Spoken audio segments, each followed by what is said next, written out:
Hello again. This is the second video in the series that I'm doing on emergency and bug out bags. In the first video, I talked about physical needs. In it, we covered the need for water, food, shelter, or if you want to look at it, the controlling your body's core temperature, and medications. In this video, we're going to consider administrative needs. So in the first video, it was physical needs.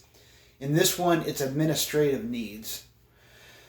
And by administrative needs, I guess we could define it as paperwork-related items that you will want to keep in a folder, three-ring binder, or some sort of a folder like that, so that you have access to important documents that you can simply flip to when you need it. Because in an emergency situation where you have to run out of your house real quick because of a natural disaster, you're not going to want to have to sort through your file cabinet and collect all of these documents. So if you have copies of all these documents, preferably certified copies, in one place, then you simply take that folder along with you with your bag.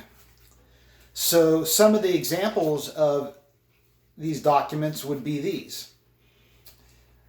Deeds to houses, bank account information, vehicle titles, color copies of your driver's license, front and back, birth certificates, social security cards, any contracts that you might have, such as contract to a storage unit, or it could just be any number of contracts that you have. Another one would be marriage licenses, adoption papers, photos, and here's another, this is a really important one, photos of you and your children. Because if you and your family get separated, you and your children get separated, and your children are under the custody of, let's say, the police or some other caretaker, and you go there to pick them up, you're going to have a way to show that those children are actually yours, because you could be any pedophile looking to, snatch up the kids. And adoption papers, I mentioned that too, but if you have a child that you've adopted that is not of your race, and you and your spouse are both of a different race, it could look very shady to the person that has your children in custody if you wanted to pick them up. So adoption papers. So you could probably carry this list on forever, but you will have to narrow it down to the things that you will most likely very much need or want in the event of a natural disaster where you have to flee quickly from your house.